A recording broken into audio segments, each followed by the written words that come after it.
바이블 시간입니다. 오늘은 이사야 10장의 말씀을 가지고 저와 여러분들 함께 은혜의 자리로 초청하고 주님의 말씀이 제목처럼 이스라엘의 빛이 불이 되는 것처럼 저희들에게도 불이 되는 역사가 있기를 소원하며 제가 기도하고 시작하겠습니다. 주님, 우리의 패역함과 죄를 용서하여 주시고 남유다와 북이스라엘을 향하여서 선지자들을 보내어 계속해서 주 앞으로 돌아오라고 말씀하신 주님의 그 진실된 마음을 저희가 다 느끼기 원합니다. 선지자들을 통하여서 하신 말씀을 통하여 저희들 한 사람 한 사람에게 인쳐주시고 새겨주시고 주의 말씀으로 우리를 새롭게 하여 주시옵소서. 주님, 오늘 이사야 10장의 말씀을 통하여서 이스라엘의 빛이 여호와의 불이 우리에게 임하는 이 놀라운 시간들을 허락하여 주시고 또 시간과 공간을 뛰어넘어 하나님이 하나님의 말씀을 함께 대하는 모든 분들에게 이스라엘의 빛이 불이 된 것처럼 저희들에게도 주님의 빛이 불꽃이 되고 말씀의 불, 성령의 불, 은혜의 불, 또 우리의 죄를 소멸하는 소멸과 심판의 불도 되게 하여 주시옵소서. 성령님께서 저희 입술과 생각과 언어를 주관하여 주시고 저를 통하여 말씀하여 주시길 소망하오며 듣는 모든 분들에게 지혜와 계시형을 주사 하나님의 말씀의 진심들을 깨닫고 진리를 알고 또 진리 안에서 자유함을 누리는 저희가 되게 하여 주시옵소서. 감사와 찬양과 영광을 올려드리며 예수님의 이름으로 기도하였습니다. 아멘. 이사야 10장은 좀 많아서요. 오늘 19절까지에서 잠깐 끊고 한 번 더 또 10장의 뒷부분은 다음 주에 하겠습니다. 이사야 10장으로 들어오면 이제 유다 나라의 재판관들 그리고 관원들의 불의를 지적합니다. 배도에 빠진 자들은 항상 자신의 개인적인 취향과 목적에 따라서 모든 법령을 변조하기를 좋아하죠. 그건 변형된 잣대를 만들고 그것을 기준으로 삼아 나쁜 정당성을 주장하게 됩니다. 어리석은 자들은 그것이 마치 중요한 법적 근거가 되는 듯이 받아들이죠. 또 순진한 백성들은 법 자체가 잘못된 것이라는 판단을 하지 못하기 때문에 또 어려움을 당하기도 합니다. 하나님의 진노의 메시지들이 계속해서 선포되고 있습니다. 이번 장도 쉽지는 않지만 우리가 하나님의 말씀을 또 단단한 식물들을 먹으면서 우리에게도 하나님의 말씀이 새겨지는 은혜가 있기를 주님을 축복합니다. 우리 1절 같이 읽고 시작하겠습니다. 불의한 법령을 만들며 불의한 말을 기록하며. 불의한 법령이라고 하는 히크케 아웬을 불의한 말로 기록한다. 그러니까 법령을 제정하고 그것을 적어서 공포하는 거예요. 여러분, 한 나라에서 법을 만들 수 있는 사람들은 누굽니까? 저희 지금의 현 시대에는 이제 입법부, 국회의원들이죠.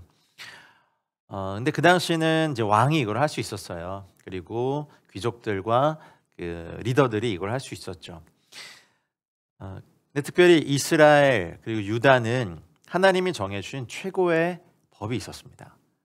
이 불의한 법령은 그것을 무시하고 인간들이 새로 만들어낸 그리고 하나님의 법이 지배하고 다스려야 될 나라가 아니라 통치자와 또 독재자들이 만든 불의한 법령을 불의한 말로 기록해서 선포한 거예요. 그래서 약자들을 탈취하고 억압하고 그들의 주머니에 있는 것들을 얼마 되지도 않는 것들도 다 빼앗아가고 또 위에 있는 자들만 배를 불리고 공의롭지 않은 통치를 하는 것에 대하여서 하나님께서 경고하시는 말씀입니다. 불의한 통치자들은 역사적으로 보더라도 이스라엘뿐만 아니라 자기 뜻을 이루기 위해서 하는 중요한 통치 활동 중 하나가 악법을 제정하는 겁니다. 지금 우크라이나와 러시아 전쟁이 있죠. 근데 러시아의 지금 그 푸틴이 사실 몇 대에 걸쳐서 계속해서 거의 뭐 종신 대통령제를 하고 있죠. 그것을 위해서 아주 교묘하게 법을 고치는 것이 많았습니다. 역사상 어떤 나라를 보더라도 독재자는 항상 자기가 쥔 권력의 자리에서 내려오지 않기 위해서 법을 만듭니다. 법을 바꿔버리죠. 이거는 인류 역사에서 늘 있었던 겁니다. 통치자의 임기 제한을 없애버리고 마음먹은 만큼 다 할 수 있도록 고치는 거죠. 국가를 위해서, 뭘 위해서. 백성들이 가진 걸 합법적으로 강탈할 수 있는 수단을 강구하죠. 법적인 효력이 발효되는 것. 저희 나라가 일제강점기 때 나라를 빼앗길 때도 사실은 그것이 국가 대 국가 간의 조약으로부터 시작했죠. 그리고 나중에는 합병하는 조약에 사인을 하고, 그리고 이제 조선반도, 한반도의 일본의 법, 한국 식민의 법들이 이제 선포가 되면서 우리나라의 정체성들이 사라지고 우리나라도 어려움을 겪었죠. 근데 비단 우리나라뿐만 아닙니까? 불의한 독재자들은 항상 백성의 권리를 박탈하고 힘없는 고아나 과부의 재산을 합법적으로 빼앗기 위해서 법을 바꿉니다. 네, 그런데 이스라엘 백성에 있어서는요, 법을 바꿔서는 안 돼요. 하나님이 주신 법이 있거든요. 다른 주변의 국가들이 그 법을 바꾼다고 해도 이스라엘 백성은 그 하나님이 주신 토라의 법을, 말씀의 법을 지켜야 돼요. 여러분, 토라를 자세히 연구해 보면요, 정치, 경제, 교육, 가정 대부분의 모든 영역에 다 적용할 수 있는 그 근본이 되는 법입니다. 너무나 좋은 법이죠. 법을 전공하시고 또 법조계에 계신 분들이 성경을 연구하면서 굉장히 감탄을 하시는 부분이 많다고 하죠. 하나님이 이걸 벌써 수천 년 전에, 인류는 이것을 혁명을 하고 피를 흘리고 법조항 하나 바꾸느라 정말 많은 사람들이 희생하면서 바꿔온 법인데 이걸 이미 수천 년 전에 주셨다니, 이건 정말 놀라운 법이라고 합니다. 그런데 이스라엘, 북이스라엘과 남유다는 하나님의 법에서 떠난 것부터가 하나님의 입장에서는 불의한 법령입니다. 성경에서 의로운 것은요, 하나님의 법, 하나님의 말씀밖에 없습니다.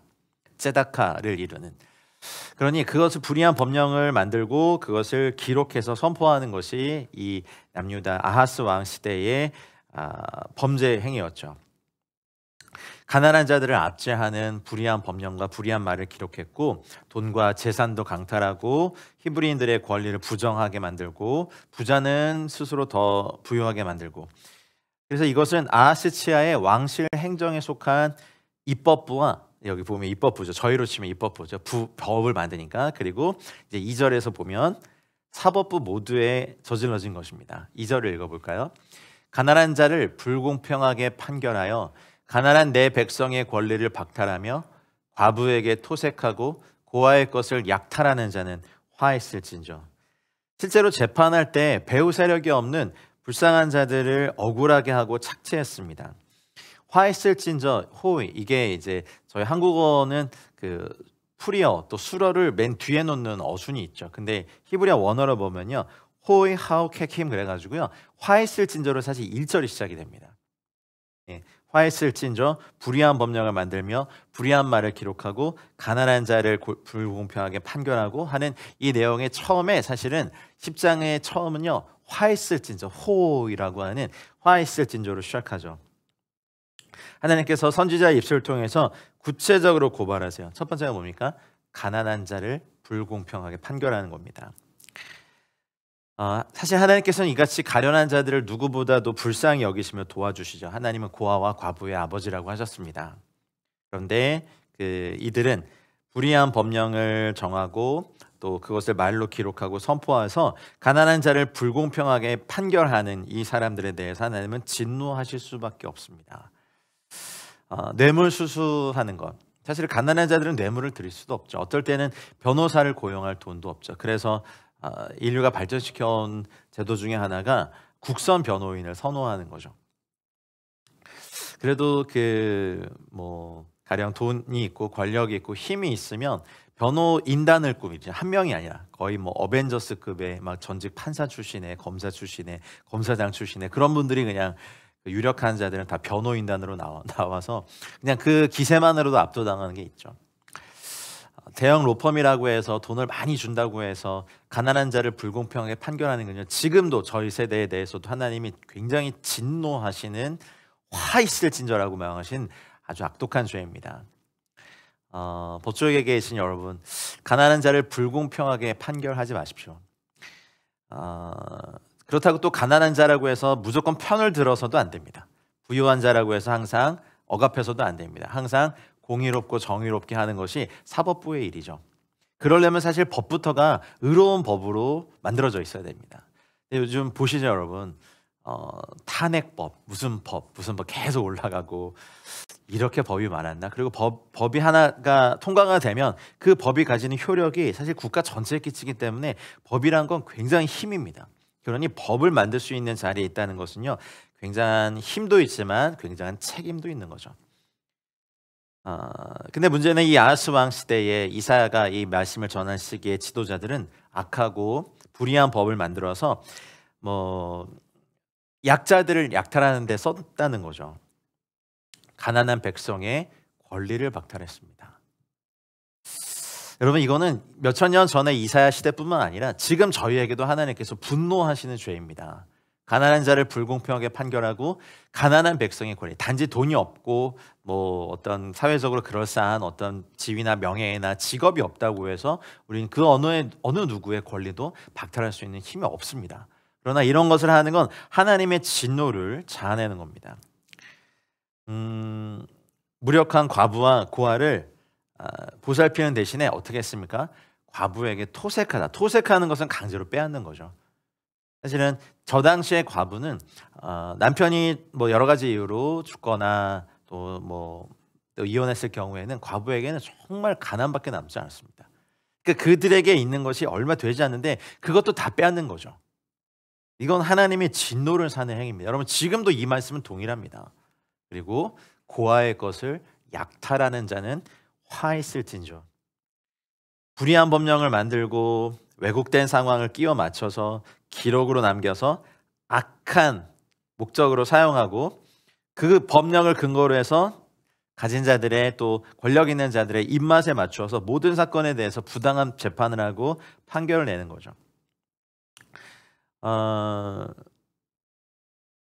이 불의한 사람들이 자신들의 이익을 도모하기 위해서 최대한의 노력을 기울일 뿐 가난한 자들을 더욱 힘들게 하는 것이 하나님의 눈에서도 이것은 화를 일으키는 겁니다. 우리가 개인의 영성과 개인의 신앙생활을 넘어서 하나님이 이 시대의 죄악에 대해서 무엇에 대해서 화를, 저주를 선포하시는지를 좀 여러분 이사야를 통해서 발견하시길 축복합니다. 신앙생활을 하면 할수록 초기에는 은혜와 자비가 우리의 신앙생활을 지배합니다. 물론 은혜와 자비, 평강과 은혜는 우리 평생에 우리를 감싸 안으시는 주님의 선물이지만 이제 믿음 안에서 성장하기 시작하면요, 공의와 정의에 대해서도 반드시 하나님이 가르치시는 게 있습니다. 여러분, 물론 우리가 가난한 자와 약자의 위치에 계신 분이 많겠지만 혹여 여러분 권력의 자리에 있고 하나님이 높이 섰을 때 여러분 가난한 자를 불공평하게 판결하든지 가난한 백성의 권리를 박탈한다든지 과부에게 토색하고 고아의 것을 약탈하는 죄를 목도하면 우리는 목소리를 내야 되고 우리는 그 자리에 참여하지 말아야 됩니다. 그것을 바꿀 수 있다면 건강하게 바꿔내야 됩니다. 하나님의 정의와 공의가 우리의 신앙 안에서도 굉장한 그 의로움으로 장착되는 은혜가 이 이사야 바이블 스타디를 통해서 여러분들에게 있기를 축복합니다. 그러니 이러한 불의함, 이건 상상을 못한 일이죠. 사회적으로 가장 약한 사람들을 불공평하게 판결하고 그 권리를 박탈한다는 것은 마음껏 노예 삼고 팔기도 하고 죽이기도 하고 뭐 재산처럼 뭐 자기 마음대로 처분하기도 하는 걸 다 포함하는 거죠. 이런 노예제도나 이런 것들이 철폐된 지가 인류 역사에서 사실 몇백 년 안 되잖아요. 인류 역사에서 늘 있었어요. 가난하기 때문에, 가난의 대물림이 있기 때문에 자녀들을 또 대물림해서 노예로 팔아야 되는 아버지와 어머니의 마음은 어떨까요? 가족들을 뿔뿔이 팔아버리는 것도 주인의 권리죠. 우리나라만 그랬습니까? 전 세계에서 다 있었죠. 그래도 인류 역사가 그래도 긍정적으로 발전하는 건 하나님의 사람들을 사용하셔서 링컨 대통령이라든지 또 그 노예 해방을 일으켰던 수많은 사람들의 근저에는요, 신앙이라는 것이 있었습니다. 하나님의 말씀이 그런 거. 지금은 뭐 꼭 그런 제도는 없지만 많이 가졌다고 해서 또 고용주의 위치라고 해서 건물주의 위치라고 해서 가난한 백성의 권리를 박탈하는 죄가 지금도 많죠. 과부에게 토색하고 고아의 것을 약탈하는 것. 여러분, 이건 불의함이고 반드시 명심하셔야 됩니다. 이것은 아하스 시대뿐만 아니라 하나님 앞에서 대대로 화를 선포하시는, 심판을 선포하시는 어마어마한 죄라는 거죠. 우리 세대에, 우리 조국 대한민국에 또 통일한국에 이러한 죄들이 요만큼도 남아있지 않고 사법, 입법, 행정부 모든 국민들이 하나님의 공의와 정의의 그 기준에 도달하기를 축복합니다. 3절을 읽겠습니다. 벌하시는 날과 멀리서 오는 환난 때에 너희가 어떻게 하려느냐? 누구에게로 도망하여 도움을 구하겠으며 너희의 영화를 어느 곳에 두려느냐? 벌하시는 날에 대해서 말씀하세요. 레온 페쿠타라고 하는 날. 이게 이제 찾아오는 날인데 이게 누가 찾아오죠? 멀리서 오는 환란 때가 우레슈와 민메르하크 타보인데요. 아수르가 먼 거리에서 침략할 것을 말씀하세요. 아수르의 힘을 빌어서 나라를 계속해서 유지하려고 하는 아하스 왕과 이 시대의 사람들을 향하여서, 아니 사실은 백성들은 계속 당하니까 그 백성을 잘 이끌어야 되는 지도층에 있는 사람들, 자기의 배만 채우는 사람들에 대하여서 너희가 벌하신 날과 멀리서 오는 환란에 당하면 네가 어디로 도망가서 도움을 구하겠으며 너희의 영화 케보캠이라고 유다 민족 지도자들이 쌓아둔 보화와 재물이죠. 사실 그런 날에는 아무것도 그것이 도움이 되지 않습니다. 영광스럽게 여겼던 그 재산을 어디에 감춰두겠느냐, 하나님의 화가 닥칠 때 그 화를 어떻게 처리하겠느냐라고 물으시는 겁니다. 여러분, 우리도 이 땅에서 불의한 방법으로 치부하고 또 불의한 방법으로 우리의 재산을 늘리고 불의한 방법과 거짓된 방법으로 우리의 삶을 꾸미지 말아야겠습니다. 주님께서 벌하시는 날, 심판하는 날, 우리가 쌓아놓은 그 어떤 것도 우리에게 도움이 되지 않고요, 하나님의 진노를 막아줄 수가 없습니다. 우리를 그분의 진노에서 자유케 하시는 유일한 길은 십자가에서 우리를 위해서 그 보혈의 피를 흘리신 우리 구주 예수 그리스도의 보혈의 피의 공로를 의지하는 것뿐입니다.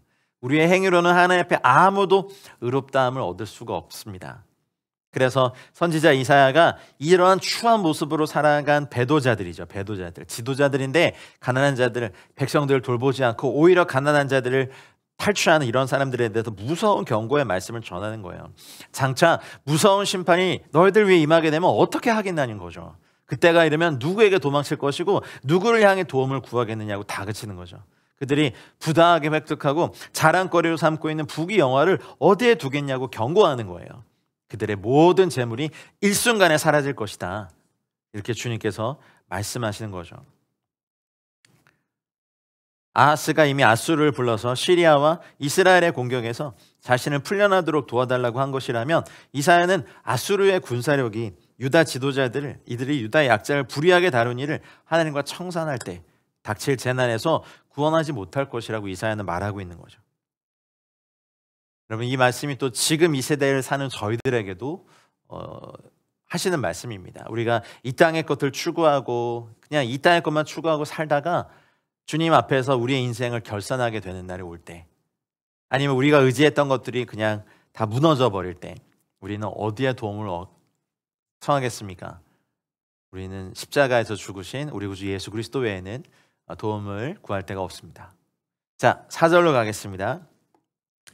포로된 자 아래 굽으리며 죽임을 당한 자 아래 엎드러질 따름이니라. 그럴지라도 여호와의 진노가 돌아서지 아니하며 그의 손이 여전히 펴져 있으리라. 여기 굽으리며라는 카라라는 동사가요, 단수 동사로 쓰였더라고요, 보니까. 근데 그 지위가 높은 사람들을 통틀어 말할 때 집합명사로 사실은 그렇죠. 그래서 그들이, 주어가 계속 이어지는 거예요. 그들이 포로된 자 아래에 굽으리다는 것은 포로들 밑에 깔려서 죽음을 당하거나 죽임을 당한 자 아래에 깔려서 엎드러지는 거니까 질식할 것이다, 기가 막힌 환난을 당할 것이다, 이런 뜻이에요. 무서운 말씀이죠. 그럴지라도 여호와께서는 진노를 풀지 않으시고 심판을 계속하시려고 여전히 손을 펴고 계시는 겁니다. 기가 막힌 일입니다. 근데 이유가 있어요. 이런 상황 속에서도 악한 행동을 회개하거나 뉘우치지 않기 때문에 그래요. 회개할 기회를 주셨고 이사 선지자를 통해서 메시지를 전하셨는데도 이들은 돌아오지 않았으니까 다른 모든 죄수들처럼 잔인하게 처분될 겁니다. 전쟁 중에 살해당한 모든 자들처럼 죽임을 당할 거겠죠. 왜 그렇습니까? 이스라엘을 파괴한 하나님의 분노가 하나님의 뻗은 손을 움직여서 유단을 파괴하도록 할 권능이기 때문이 그렇습니다. 무서운 예언입니다. 포로된 자 아래 굽으리고 죽임을 당한 자 아래서 엎드러질 따름이다. 이런 위기에 있는데도 법을 바꿔서 자신의 배를 불리는 치부, 그 물질 기껏해야 뭐 80년 90년 그냥 잠깐 눈에 보고 즐거워하다가 가는 인생들이 하나님을 경외하고 하나님을 무시하는 어마어마하고 폐역한 죄를 진다는 것, 우리가 아까 2절에서 살펴본 것처럼요, 여러분, 가난한 자들을 불공평하게 판결하고 가난한 자의 백성의 권리를 박탈하고 과부에게 토색하고 고아의 것을 약탈하는 이 모든 근간에는요, 하나님을 경외하지 못하는 교만함과 패역함이 있습니다. 우리 대한민국에 우리 앞으로 주께서 열어주실 통일한국에 정말 공의로운 나라 되고 정의가 입맞추는 나라, 그러나 은혜와 긍휼과 자비도 잊혀지지 않고 이 땅에 선포되는 그런 나라 되기를 소망하고 저희는 계속 또 저희의 자리에서 말씀과 기도에 힘쓰겠습니다. 지금 우리나라에 일어나고 이런 분열들 보면서 가슴이 아프고 남남 갈등은 더 심해지고 이러다 남북이 정말 영원히 영구분단 되는 건 아닐지 걱정이 됩니다. 근데 죽어있는 사람 소녀에 대해서 탈리다 쿰 외치셨던 주님의 음성이 우리 민족에게 들려지기를 간절히 바랄 뿐입니다. 죽은 지 사나흘이 되어서 썩어 냄새난 나사로를 향하여서 나사로야 죽음 가운데서 나오라 말씀하신 주의 음성이 우리 민족에게 선포되면 희망이 있다고 믿습니다. 북한이 사실은 우상 숭배의 나라로 이제 바뀌면서 우리식의 공산주의, 우리식의 주체사상, 우리식의 사회주의 이런 거 주장하면서 그냥 모든 자리에 사람을 신으로 모셔서 우상 숭배하는 저 땅에 수많은 진노와 300만이 굶어 죽는 고난의 행군과 가난과 고통이 있어도 회개하지 않을 때, 여호와의 진노가 돌아서지 아니면 그의 손이 여전히 펴져 있을 때 사실은 그냥 주님 앞에 하나님 한반도를 긍휼히 여겨달라고 기도할 수밖에 없습니다. 주님만이 이 땅을, 저희 민족도 치유하실 수 있다고 믿습니다. 이때 아하스의 왕 시대에도 이사야가 선지의 말씀을 전할 때 얼마나 마음이 통회하고 안타깝고 우리 민족이 멸망당하지 않기를 자기의 말로 이것을 전하지만 하나님 그 손이 제발 우리를 치는 것을 멈춰달라고 하는 그 간절한 마음이 있었을 거예요. 이사야의 마음도 발견하시길 축복합니다. 자, 5절 가겠습니다. 읽겠습니다. 아수르 사람은 화 있을진저 그는 내 진노의 막대기요 그 손의 몽둥이는 내 분노라. 이제 아수르 사람에 대해서 말씀하십니다. 남유다의 심판에 대해서 그 쭉 몇 장에 걸쳐서 예언하셨거든요.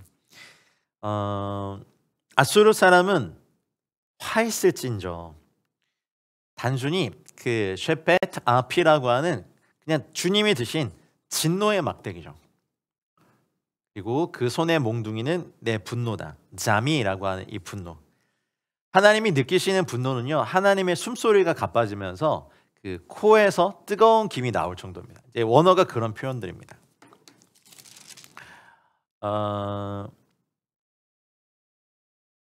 근데 분명히 이제 그 유다의 불의한 지도자들에 대해서도 화 있을진저 했지만 이제 아수르 사람에 대해서도 화를 선포하십니다. 아수르는 하나님께서 그냥 사용하신 도구죠. 근데 이 아수르가 이제 뒷부분에 쭉 읽어보면 알겠지만 너무나 교만해요.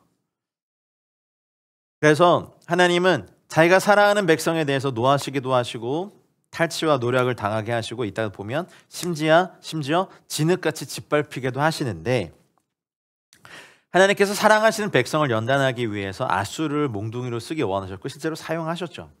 근데 이것을 넘어서게 돼요. 하나님께서는 성경에 보면 배도에 빠진 이스라엘 민족을 심판하기 위해서 도구로 여러 이방 나라들을, 이방 민족들을 사용하셨거든요. 언약 백성 주변에 위치했던 나라들 가운데 그렇게 사용되는 경우가 많았죠. 이사야 선지자 이전에 애굽이 그랬고 나중에 바벨론이 그렇습니다. 자기 백성을 하나님이 심판하신다고 해서 이 아수르 사람들의 잔인성이 정당화되는 건 아니에요. 하나님이 자기 백성을 심판하실 때 기쁘고 즐거운 마음으로 행하신다고 생각하시면 오산이죠. 여러분 자녀들을 교훈과 책망에 매를 들어보셨잖아요. 정말 가슴이 아파요. 그래서 그 매를 사용하고 난 다음에 그 매를 아주 소중히 여기시나요?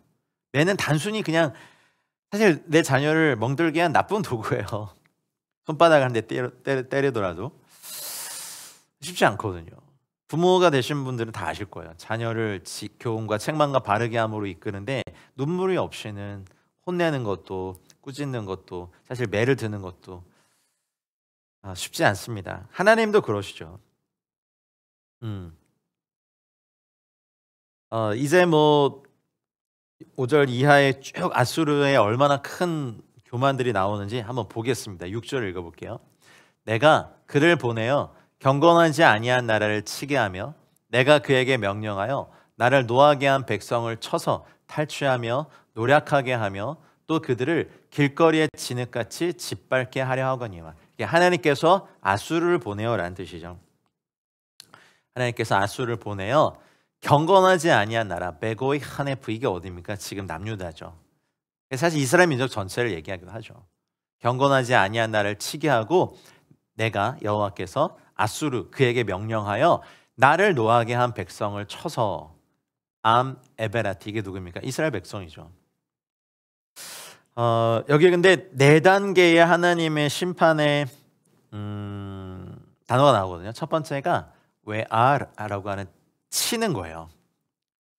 근데 주님이 치셨을 때 정신 차리고 돌아오면 참 좋겠는데 우리 사람도요, 하나님이 치실 때 오히려 왜 때려? 막 이렇게 하는 거죠.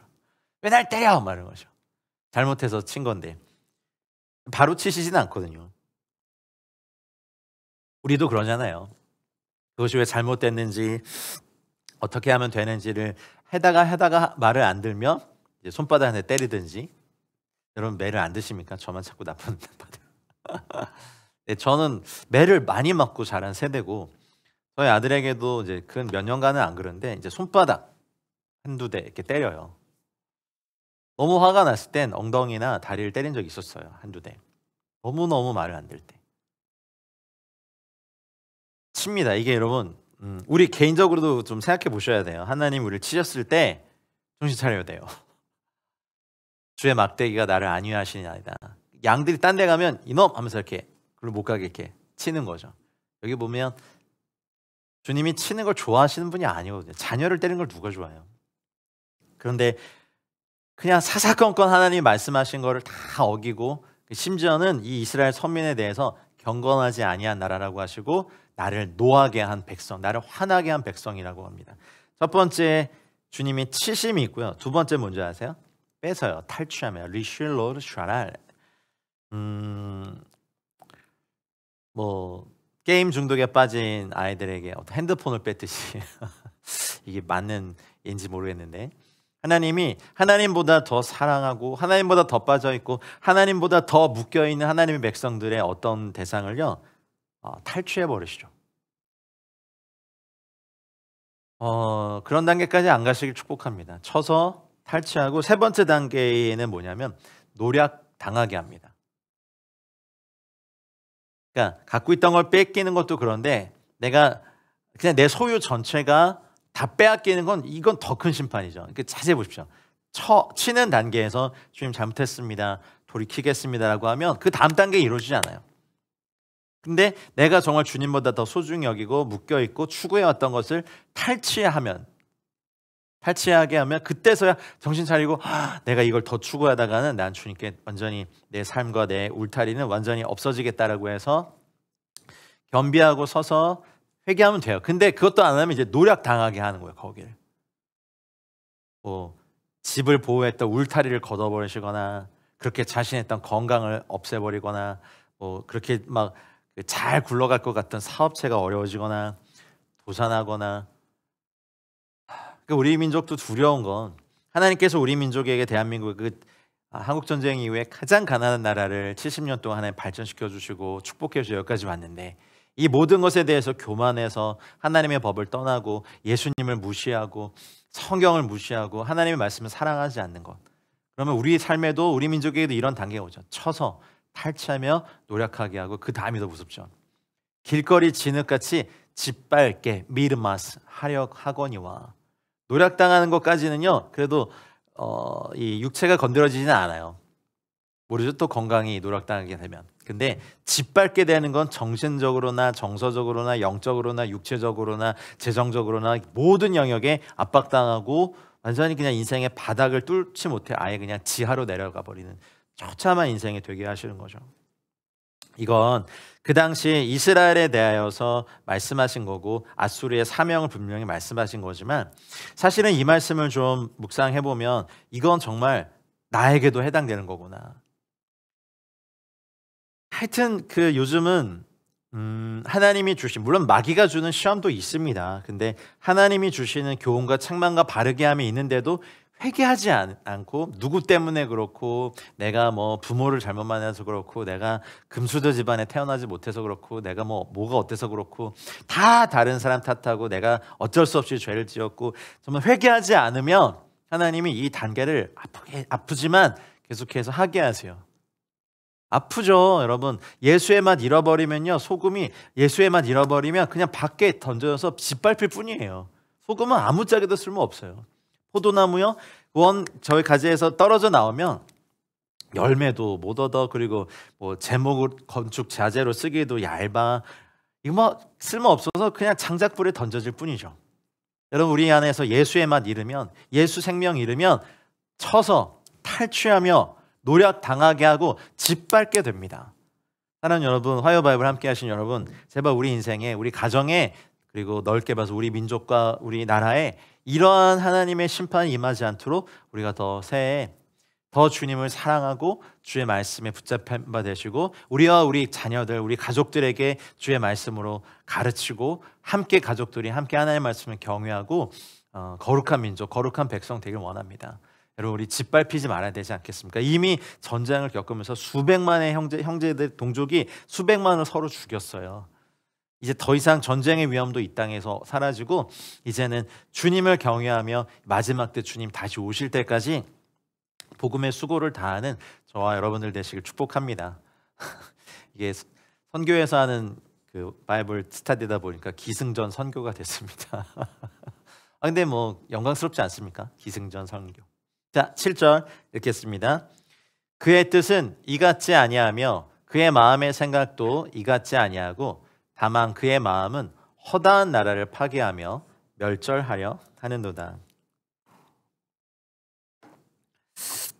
이게 지금 누구에 대해서 하는 얘기입니까? 아수르에 대해서 얘기합니다.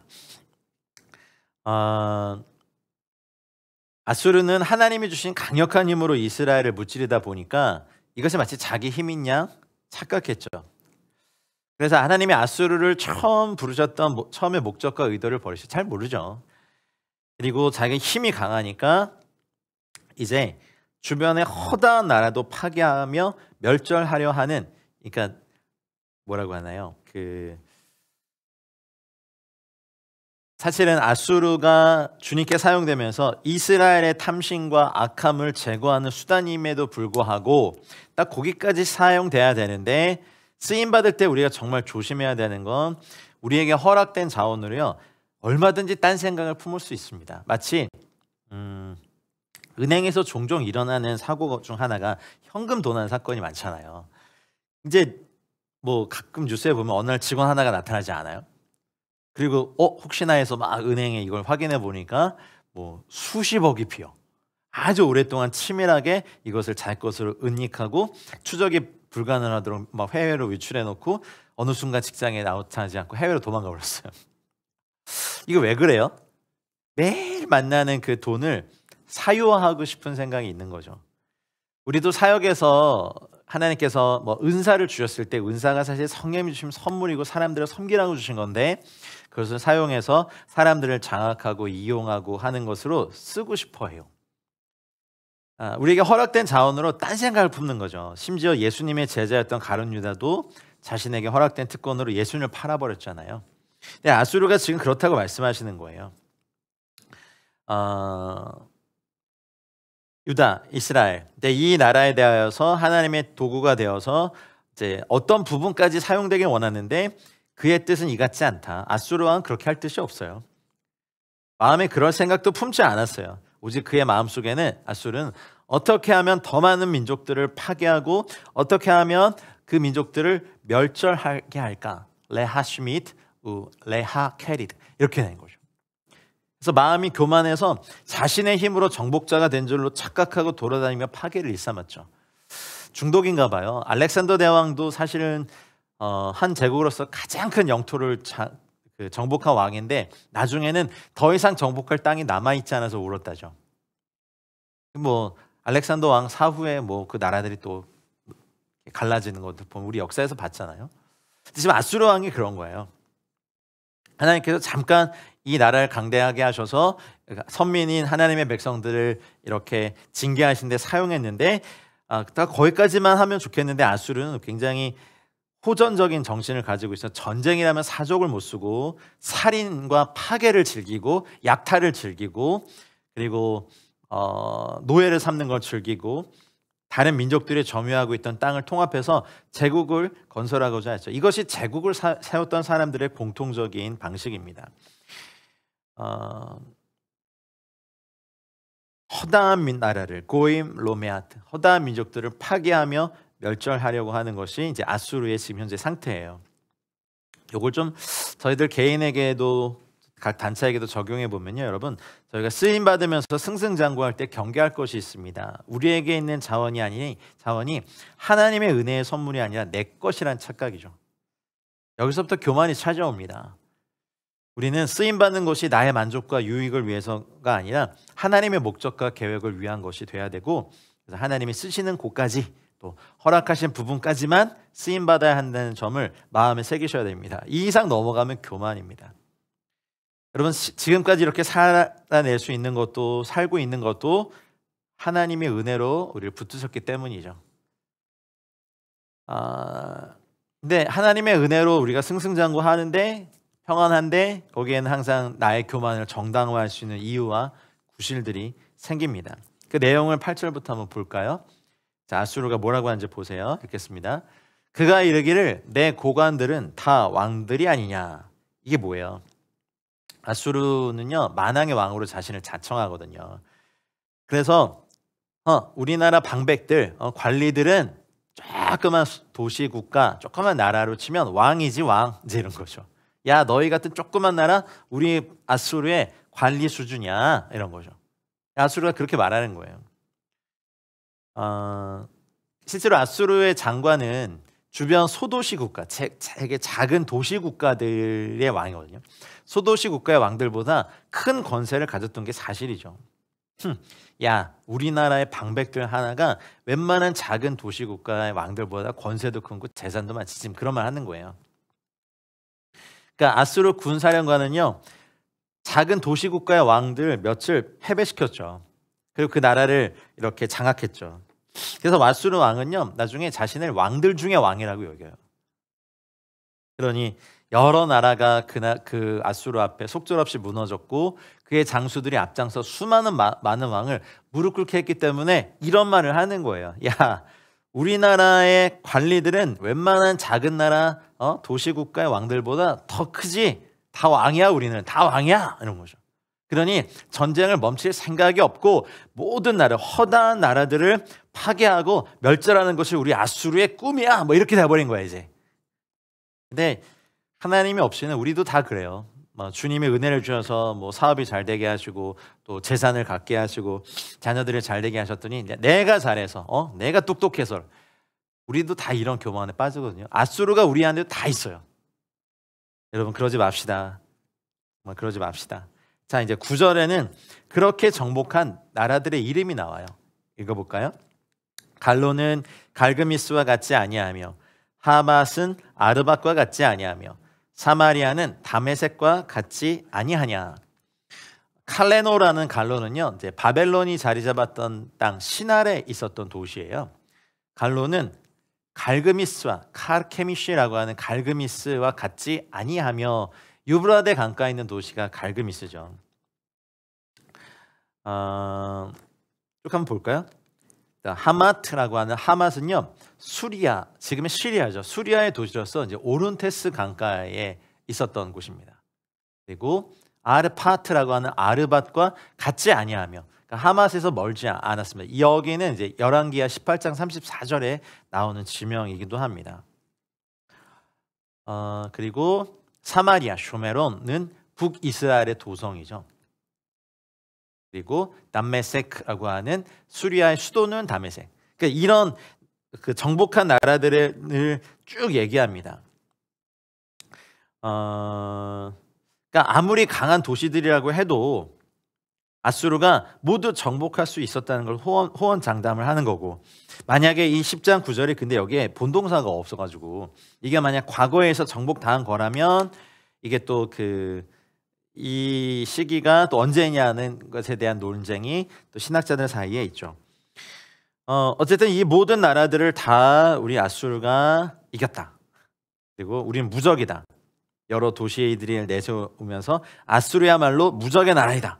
갈로는 갈그미스처럼 망하지 않았느냐? 하맛도 아르밧처럼 망하지 않았느냐? 사마리아도 다메섹과 같이 망하지 않았느냐? 이렇게 큰 소리를 치는 거죠. 그러니까 아수르 군대가 정복한 6도시들을 북으로부터 북쪽에서부터 갈로, 갈그미스, 하맛, 아르밧, 사마리아, 다메섹까지 남쪽으로 쭉 열거하면서 아수르를 대항할 세력은 세상에 아예 없다. 이렇게 되는 거죠. 실제로 갈로는요. BC 738년에 함락됐고 갈그미스는 BC 717년에 하맛은 720년에 아르밧은 BC 720년에 이렇게 쭉쭉 무너졌어요. 그리고 다메섹은 BC 732년에 그리고 BC 722년에 이제 아수르 왕 살마네셀 5세가 사마리아를 침공해서 완전히 무너뜨림을 멸망했죠. 그러니까 아수르가 이런 나라들을 쭉 얘기하면서 우리 아수르를 이길 수 있는 나라는 없다라고 말하죠. 자, 10절을 가보겠습니다. 내 손이 이미 우상을 섬기는 나라들에 미쳤나니 그들이 조각한 신상들이 예루살렘과 사마리아의 신상들보다 뛰어났느니라. 이게 뭐예요? 아수르가 섬기는 신이 있거든요.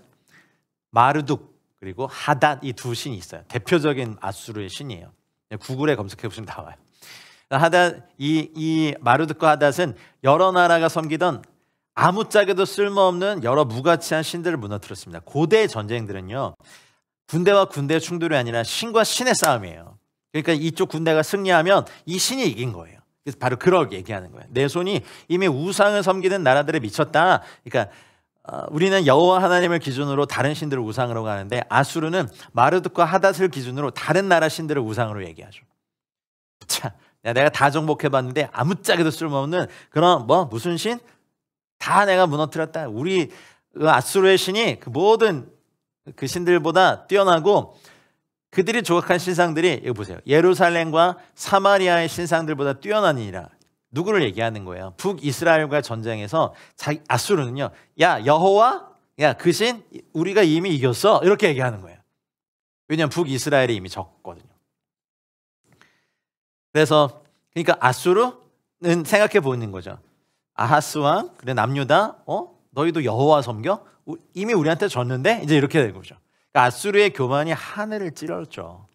아수르는 같은 여호와를 섬기는 유다가 그러니까 예루살렘을 중심으로 한 유다가 아수르와 맞붙으면 우리가 이미 북쪽 이스라엘에서 한번 이겼는데 이렇게 된 거죠. 뻔하다. 이제 이런 교만을 얘기하는 게 주님께 도달한 거예요, 여러분.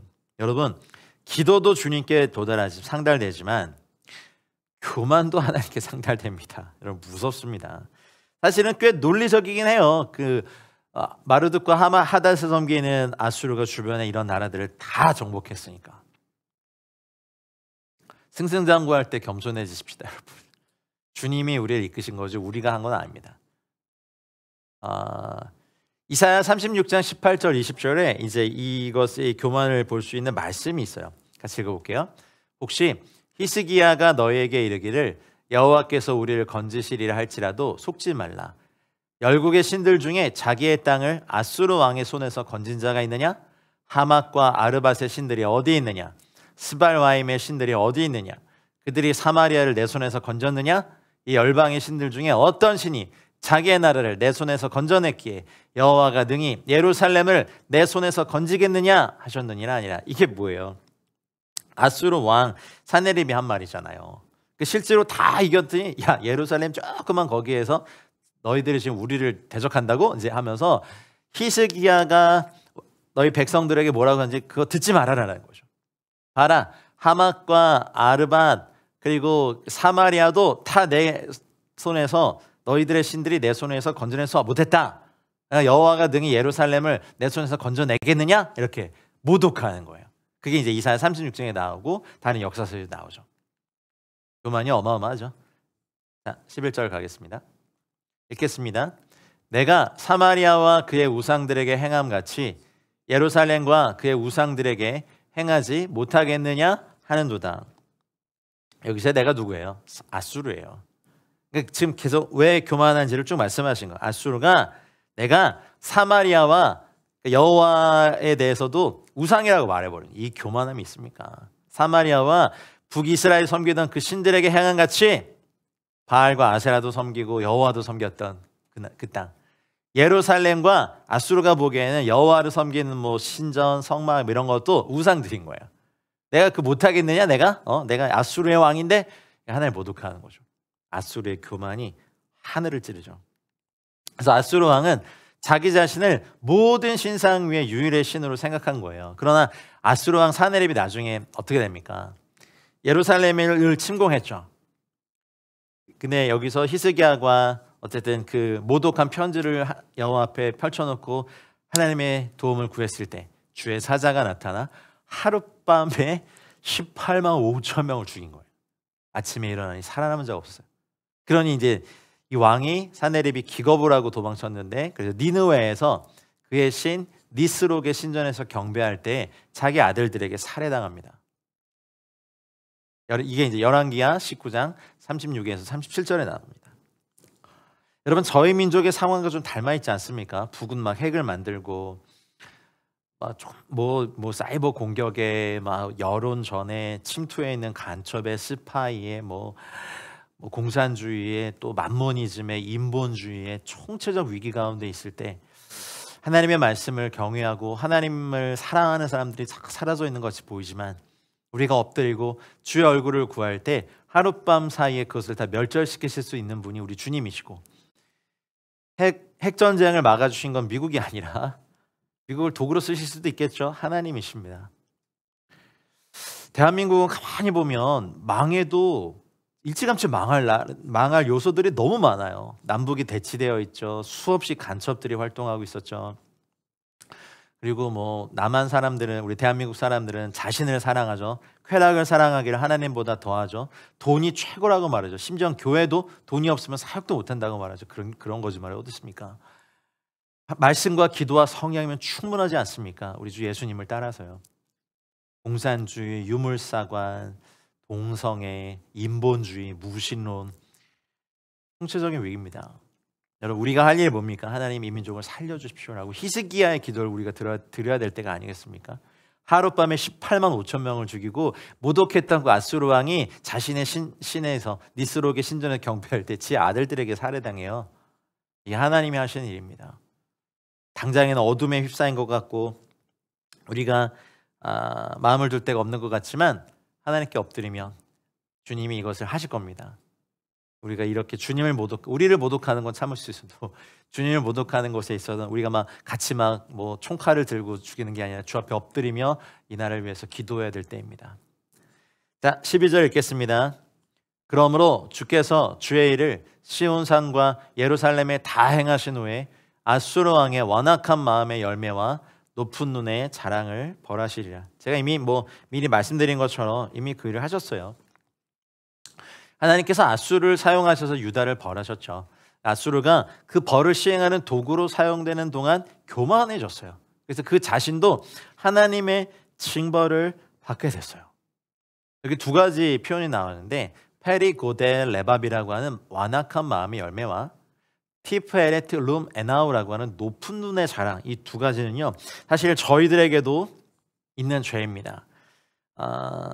제가 결말을 미리 말씀드려서 그렇지만 지금 아수르의 눈에는요 모든 것이 하찮게 보여요. 이미 북이스라엘도 여호와라는 신과 그 우상들을 내가 없애버렸는데 이겼는데 예루살렘 그 조그만 성에서 여호와를 또 의지하고 있는 히스기야 왕을 보면 가소로운 거죠. 가소롭죠. 야, 내가 이미 그런 신들을 다 이겼는데 너 지금 내 앞에서 이 18만 5천 명의 연전연승한 아수르 군대를 지금 너희들이 이길 수 있다고? 이제 그런 교만한 말이 있죠. 한마디로 여호와 하나님 그것도 내 손에서 꼼짝 못해, 이렇게 하는 교만함과 완악한 마음의 열매가 있죠. 내가 사마리아와 그 조각한 우상들도 무너뜨렸는데 예루살렘 너 우상들 내가 손에 넣지 못하겠느냐? 뭐 이렇게 말할 때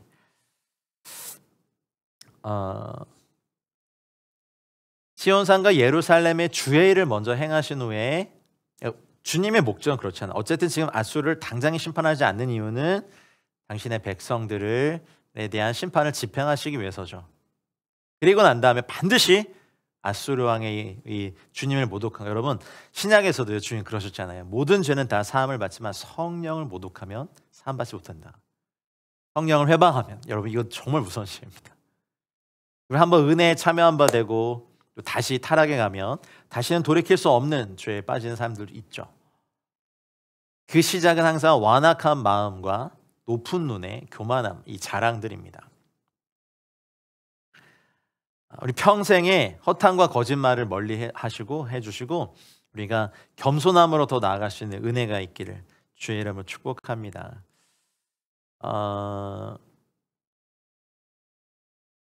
주님이 반드시 자신의 일을 먼저 하십니다.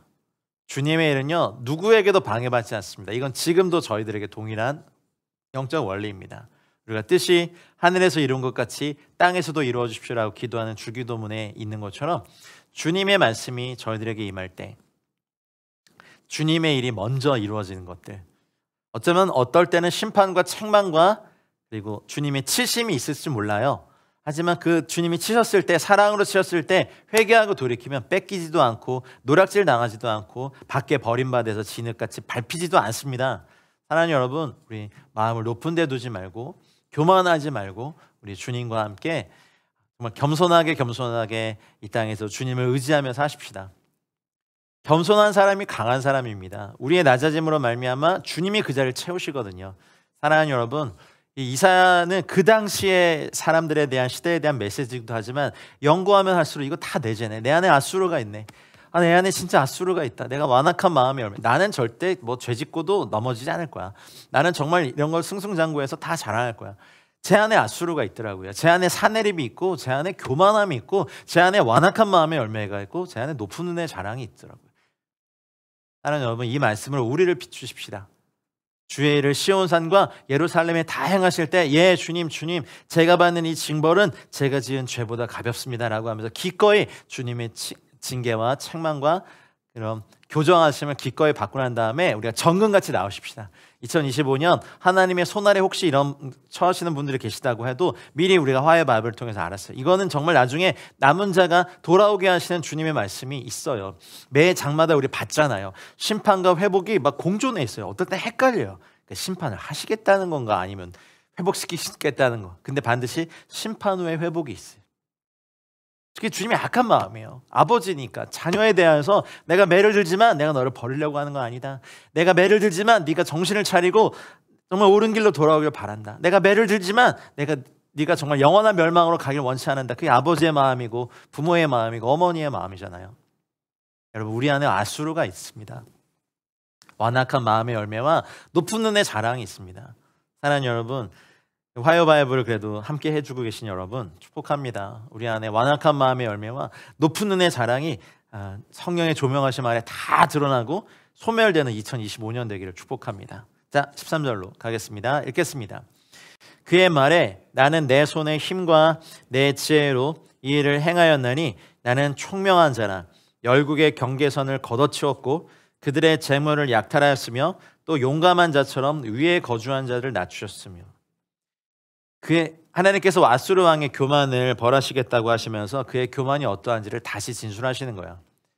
여기 보면 13, 14절까지 이럴 때까지 나라는 말이 5번이 나오거든요. 베코아흐 야디, 내 손의 힘. 아수르 왕의 교만, 아수르의 교만이에요. 하나님께서 단지 사용하신 도구였는데 나는 내 손의 힘과 그의 말에, 아수르 왕의 말에, 아수르의 말에 나는 내 손의 힘으로 했어. 그리고 우베아케마티, 내 지혜로 했어. 내가 이 일을 다 했지. 뭘 하는 줄 아냐? 그리고 나는 총명한 자야. 네브노티. 아이고야, 자화자찬을 다 하죠. 그래서 뭘 했습니까? 사실이긴 하죠. 열국의 경계선을 걷어치웠죠. 왜냐하면 다 이렇게 점령하고 속국의 경계선을 바꿨으니까. 사실이죠. 그들의 재물을 내가 약탈했지. 점령군으로 들어갔으니 피점령 지역에서는 다 뺏기죠. 사람, 여인, 자녀, 가축, 보화, 금, 곡식 다 약탈당하죠. 또 용감한 자처럼 카비르, 이 힘센 자다. 이게 사실은 황소를 의미하는 말이거든요. 가비엘에게 황소예요. 그러니까 고대 근동에서는요, 황소신, 바알신이 항상 힘의 근원이에요. 힘센 자다. 나는 힘센 자다. 내 손에 힘으로 했고 내 지혜로 했고 나는 총명하고 그랬기 때문에 나는 열국의 경계선 따위 아수르가 정하면 되는 거야 해가지고 다 점령해버리고 그들의 재물을 약탈했죠. 생명도 약탈하고 가정도 약탈하고 자녀들은 노예 삼고 여인들은 뭐 성놀이개로 삼고 은근 보화를 다 취하고 용감한 자, 내가 가비엘 힘센 자처럼 위에 거주한 자들을 들이받아서 낮춰버렸죠. 야, 이런 교만이 엄청납니다. 근데 사실 이 말씀 가운데서 제일 악랄한 죄악은 여호와 하나님께 적극적으로 대항하고 그를 모독한 거예요. 아수르의 교만이 사실 우리에게도 있습니다. 뭐 좀 잘 되면 다 내가 잘해서 그렇고 뭐 좀 안 되면 부모 탓이고 뭐 리더 탓이고 교회 목사님 탓이고 선생님 탓이고 그렇습니까? 다 우리 탓입니다. 여러분, 주님의 힘이 하셨고요, 주님의 지혜가 이끄셨고요, 주님의 총명이 우리 이끌으셨고 주님이 강하시기 때문에 우리는 따라왔습니다. 승승장구할 때, 쓰임받을 때 정말 조심하시고 겸손해지십시오. 자, 14절 가겠습니다. 내 손으로 열국의 재물을 얻은 것은 새 보금자리를 얻음 같고 온 세계를 얻은 것은 내버린 알을 주움 같았으나 날개를 치거나 입을 벌리거나 지저귀는 것이 하나도 없었다 하는다. 야, 이 아수르의 교만을 보십시오. 아수르에게 저항하는 세력이 아무도 없었다고 말하는 거예요. 아수르의 교만이 하늘에 닿았죠. 내 손으로 또 닿았죠. 내 손으로 열국의 재물을 얻은 건 새 보금자를 내가 취해버린 거지. 그리고 온 세계를 얻었다고 말하죠. 떨어져 있는 알을 그냥 쉽게 주운 거야. 나한테 너무 쉬웠어. 이렇게. 근데 내가 그거 살 때 뭐 내 앞에서 날개를 푸득거리거나 입을 벌리거나 지저귀는 새가 아무도 없었지. 이런 거죠. 이게 아수르 왕의 교만한 생각이에요. 내 손이 민족들의 재물을 새 둥지를 얻은 같이 움켜졌고 떨어진 알들을 그냥 쉽게 그냥 차지했지. 줍줍했지. 뭐 이런 거예요. 요즘 표현을 하고 그런 건가요? 날개를 치거나 입 벌리거나 소리내는 자가 한 명도 없었지. 나라가 있었나? 아니, 없었지. 이런 거죠. 완전 오만함이죠. 열왕기하에 보면 이런 말씀이 있어요. 아모스의 아들 이사야가 히스기야에게 보내 이르되 이스라엘 하나님 여호와의 말씀이 네가 아수르 왕 사네립 때문에 내게 기도하는 것을 내가 들었노라 하셨나이다. 와, 주님께 기도하는 거를 들으시는 은혜가 있기를. 여호와께서 아수르 왕에게 대하여 이같이 말씀하셨기를 처녀딸 시온이 너를 멸시하며 너를 비웃었으며 딸 예루살렘이 너를 향하여 머리를 흔들었느니라. 네가 누구를 꾸짖었으며 비방하였느냐? 누구를 향하여 수를 높였느냐? 이스라엘의 거룩한 자에게 그리하였도다. 주님이 응답하셨습니다. 할렐루야. 근데 아수르 왕은 여호와 이미 나한테 진신 아니야? 이제 그렇게 하는 거죠. 근데 하나님의 계획은 이사야 선지자를 통하여서 왕에게 말씀하시고, 우린 결말을 아니까 계속 얘기해도 너무 신나요. 하룻밤 사이에 다 죽이셨어요. 또 이어지는 말씀들이 있어요. 이사야 37장 28절 29절에 읽겠습니다. 내 거처와 내 출입과 네가 나를 거슬러 분노함을 내가 아노라. 네가 나를 거슬러 분노함과 내 오만함이 내 귀에 들렸으므로 내가 갈고리로 너의 코를 꿰며 재갈을 내 입에 물려 너를 오던 길로 돌아가게 하리라 하셨나이다. 말씀 그대로 됐거든요. 18만 5천 명이 죽고 막 사네립이 제정신이 없겠습니까? 가서 자신의 신에게 막 경배할 때 아들에게 죽고 결국에는 아수르도요 나중에 망해요. 오늘날에도 사실 우상 숭배자들과 하나님이 없다고 말하는 어리석은 자들은 감히 여호와 하나님을 꾸짖거나 회방하는 행위를 예사로 행하죠. 뭐 아직도 11조를 지킨다고? 우와! 뭐 이렇게 얘기하죠. 뭐 10계명을 왜 지켜? 뭐 이런 거죠. 배도와 폐역에 빠진 우리 시대의 모습과도 너무너무 닮아 있어요. 근데 주님이 그걸 다 들으셨어요. 네가 누구를 꾸짖었으며 누구를 비방하였느냐? 누구를 향하여 소리를 높였느냐? 이스라엘의 거룩한 자에게 그리하였다. 주님이 무서운 말씀입니다. 근데 아수르 왕은 아직 스스로를 전능자로 여기거든요. 어느 누구도 자신을 멈추게 할 수 없다고 믿고 있습니다. 하나님은 사실 이 아수르 왕 대신에 자신의 이름을 넣어보세요. 이제지는 스스로를 전능자로 여기며 어느 누구도 나를 멈추게 할 수 없다고 믿는다. 야, 이거는 우리에게 있는 아수르입니다. 우리 안에 있는 아수르를 이사야서를 통하여서 다 없애시는 은혜가 있길 축복합니다. 여러분, 우리 다 아수르의 모습이 있습니다. 우리가 한 거 없는데 우리가 했다 그러고 내 손으로 했다 그러고 너무 쉬웠다 그러고 누가 나를 멈추게 할 수 있어? 나는 이거 잘 거야 라는 교만함이, 마음의 완악한 마음의 열매와 높은 눈의 사랑이 우리 가운데 있음을 여러분 인정하시고 회개하는 은혜가 있길 축복합니다. 자, 15절 가겠습니다. 도끼가 어찌 찍는 자에게 스스로 자랑하겠으며 톱이 어찌 켜는 자에게 스스로 큰 체하겠느냐. 이는 막대기가 자개를 드는 자를 움직이려 하며 몽둥이가 나무 아닌 사람을 들려함과 같음이로다. 이 말씀 읽으면 생각나는 말씀 있지 않으세요? 잠언서 16장 18절 말씀처럼 교만은 패망의 선봉이요 거만한 마음은 넘어짐의 앞잡이니라. 아멘입니다. 또 잠언서 29장 23절에 사람이 교만하면 낮아지게 되겠고 마음이 겸손하면 영예를 얻으리라. 도끼가 주인 자랑이 아니라 자기 자랑을 하네요. 그 도끼를 들고 움직인 사람이 있는데 도끼가 자랑하는 거예요. 내가 했다라고. 톱도 말씀해. 어찌 켜는 자에게 스스로 큰 체하겠느냐. 막대기가 자기를 드는 자를 움직이려 한다. 몽둥이가 나무 아닌 사람을 들려함과 같다. 어리석다라고 말씀하시는 거죠. 그러니까 아수르 왕을 도끼, 톱, 막대기에 불과하다고 말씀하신 거예요. 하나님의 눈으로 보면 그렇죠. 그러니까 우리 안에 또 우리를 무섭게 하는 또 우리 안에 있는 이 아수르의 모습에 대해서 도끼라고, 그냥 톱이라고, 막대기에 불과하다고, 주님께 사용된 그 도구에 불과한데 내 힘으로 했고 내 총명으로 했고 난 용감한 자고 나는 황소고 나는 뭐 열국의 경계선을 무너뜨려 버렸고 그들의 재물을 쉽게 약탈했고 또 뭐 내가 뭐 했어? 나는 다 할 수 있어. 여호와 그게 무슨 신인데 그가 나를 이길 수 있다고? 이러면서 뭐 이런 교만을 엄청나게 내뱉었죠. 이사야 45장에 나와 있는 그 토기장이와 진흙에 대한 비유도 기억이 납니다. 질그릇. 하나님 보시기에는 그 당시 최강대국이었던 아수르도 도끼인데 내가 널 들어서 쓴 것뿐이지 만약에 도끼를 들어서 아니 막대기를 들어서 뱀을 잡았다고 칩시다. 그러면은 막 자녀를 위협하고 있는 뱀을 잡았어요.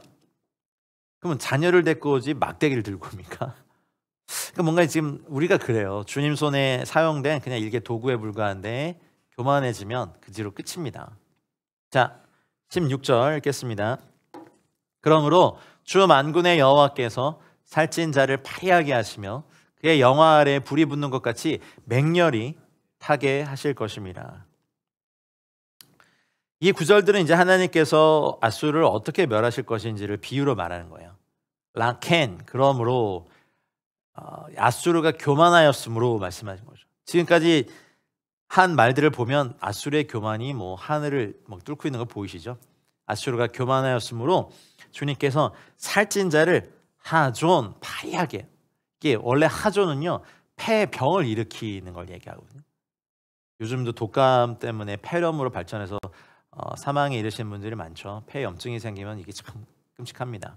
그러니까 여호와께서 살찐 자였는데 폐병을 일으켜서 아주 마리하게 말라버리게 하시고 그의 영화 아래에 불이 붙는 것 같이, 그러니까 가장 잘 될 때 갑자기 급속하게 쇠퇴하게 하시는 거예요. 아수르가 실제로 엄청난 대제국을 이뤘죠. 근데 100년 만에 그 권력이 갑자기 꺾였어요. 그래서 BC 600년경에 바벨론에게 패망합니다.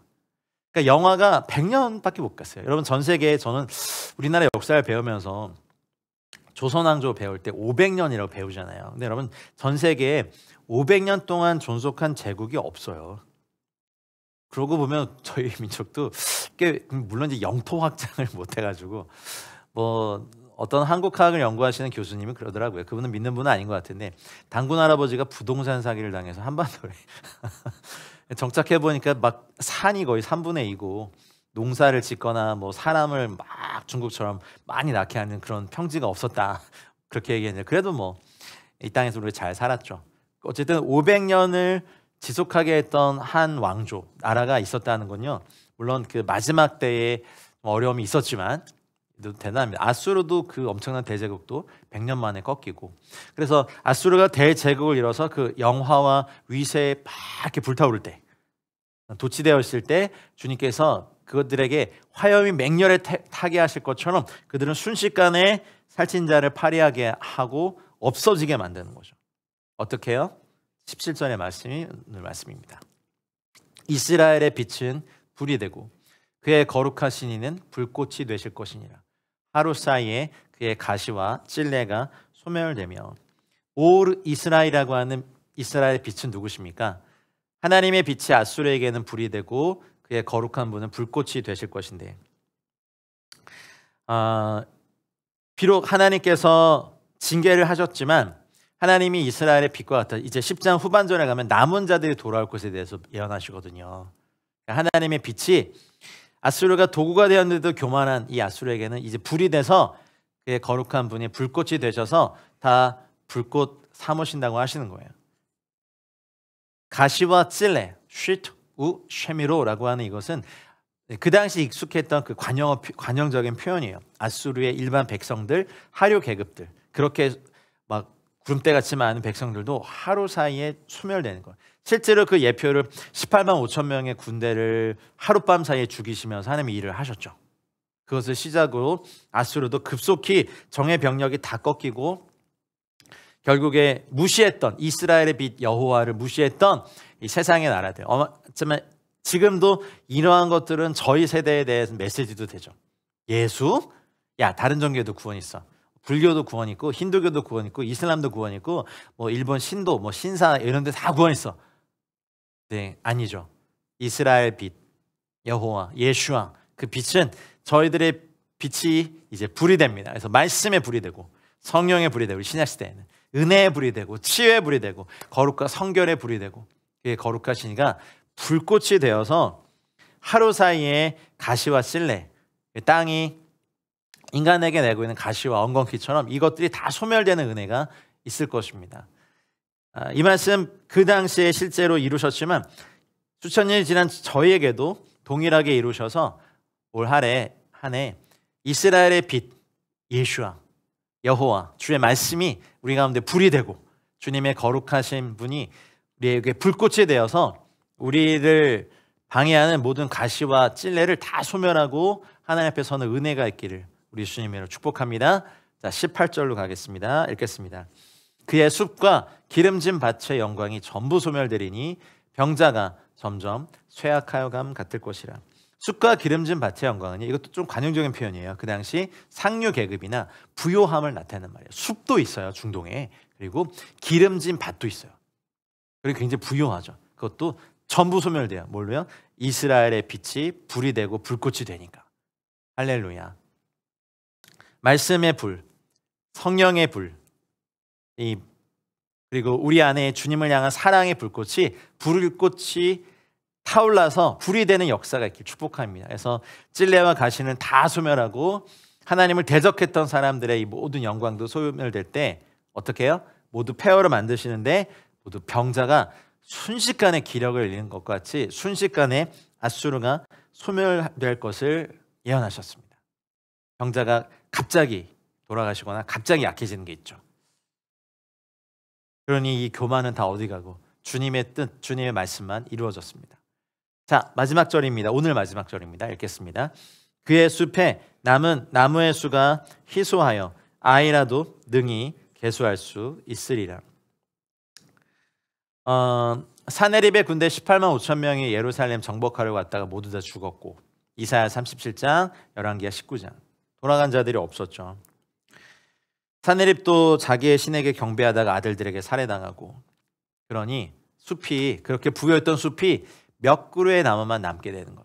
어린아이도 그 수를 기록할 수 있을 정도로 황폐하게 되고 앗수르가 처참한 멸망을 당하게 될 것에 대해서 말씀하시는 거예요. 그래서 이것이 나중에 실제로 이루어집니다. BC 612년에 니느웨가 멸망하고 BC 605년 갈그미스 전투 사이에 이것들이 다 성취가 돼요. 바벨론의 세력이 이제 신흥 강국으로 커지니까 애굽의 왕 느고가 아수르 왕 아수르발라크 2세와 동맹을 맺는 시기가 있었습니다. 한 국가가 굉장히 커지니까. 그래서 바벨론에 대해서 공동 전선을 펴자 이렇게 해서 실제로 군사적인 동맹이 이루어졌고 그래서 북쪽으로 진군하는 도중에 유다 왕 요시아, 남유다 왕 요시아가 애굽의 군대를 막아서죠.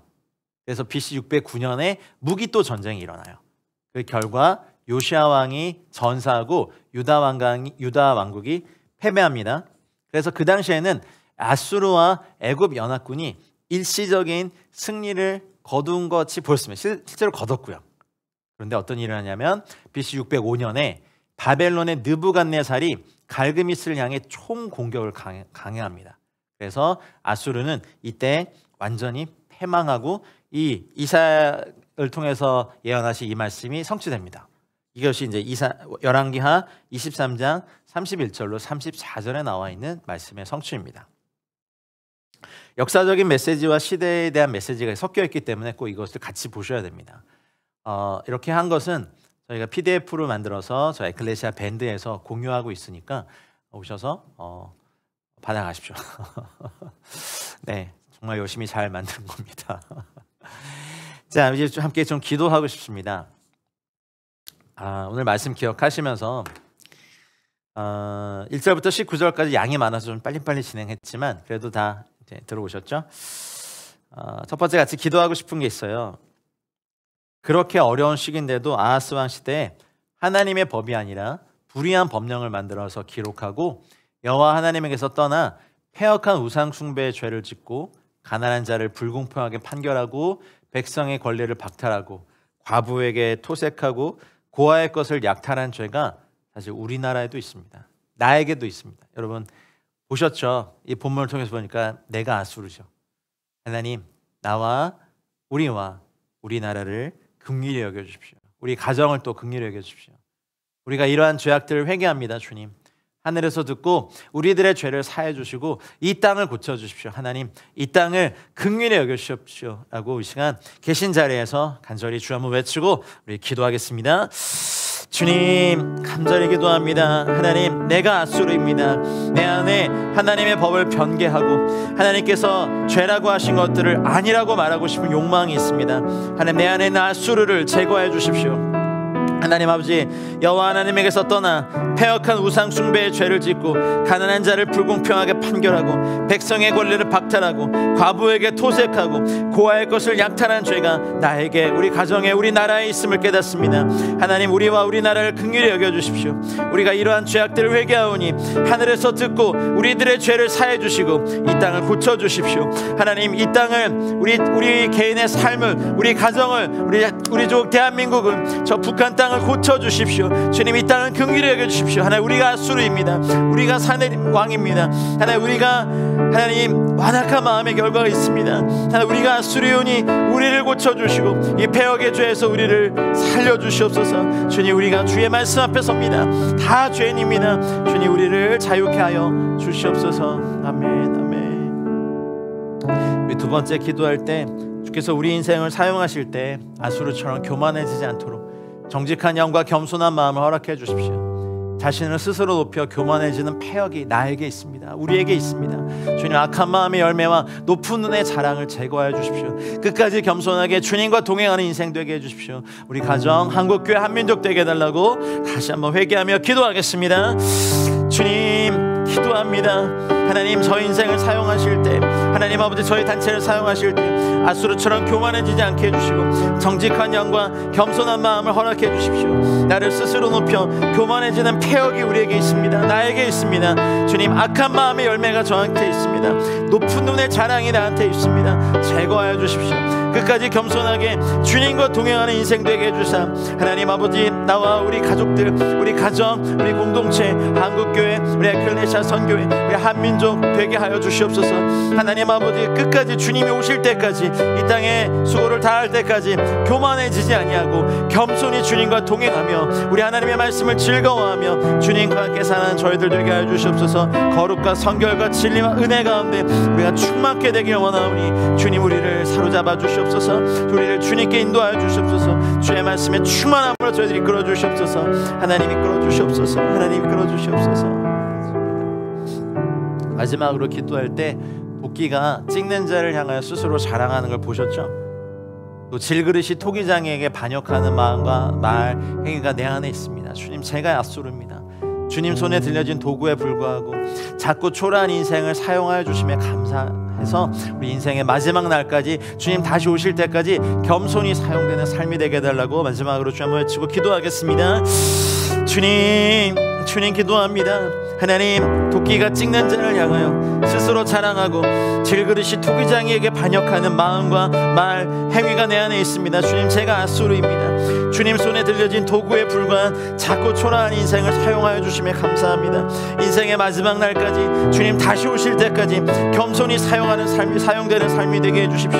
하나님 아버지, 그렇게 사용되기 원합니다. 그렇게 사용되기 원합니다. 우리가 주님의 말씀 앞에 서기 원하오니 하나님 아버지, 우리 안에 있는 앗수르의 모습을 제거해 주시고 주의 말씀으로 돌아가 하나님 주님과 함께 주의 말씀을 경외하며 주의 말씀을 지키며 사는 하나님 거룩과 성결을 회복하는 저희 모두가 되게 하시옵소서. 하나님, 이사야를 통하신 말씀이 저희 세대의 말씀입니다. 이사야를 통해서 경고하신 말씀이 내 안에 있는 앗수르를 제거하기 위해심을 하나님 고백합니다. 내 안에 있는 앗수르를 제거하시고 내 안에 있는 교만함과 패역함과 완악한 마음의 열매와 하나님 높은 눈의 자랑을 제거하셔서 주님, 우리가 주님 앞에 서게 하여 주시옵소서. 사랑하는 주 예수님, 이사야 10장의 말씀을 들어보니 주님, 다 우리에게 하신 말씀입니다. 주님, 우리가 앗수르입니다. 완악한 마음의 열매와 높은 눈의 자랑이 얼마나 많은지 여호와께서 정하신 계명과 법령을, 규례를 우리 스스로 그 기준을 변개하고 우리가 죄를 짓기로 선택하는 우리의 패역함을 용서하여 주시고 앗수르의 교만이 우리 가운데 있사오니 주님, 우리를 새롭게 하여 주시옵소서. 우리를 긍휼히 여겨 주십시오. 우리 조국 대한민국과 통일한국을 주님 긍휼히 여겨 주시옵소서. 주의 말씀과 성령의 새롭게 하심을 우리 가운데 부어 주시옵소서. 우리를 주의 말씀 앞에 세워 주시옵소서. 말씀을 허락해 주신 하나님 감사드리며 이 말씀이 우리 가운데 살아 움직임의 역사함을 기대하오며 이 모든 말씀 살아계신 우리 구주 예수 그리스도의 이름으로 기도하였습니다. 아멘.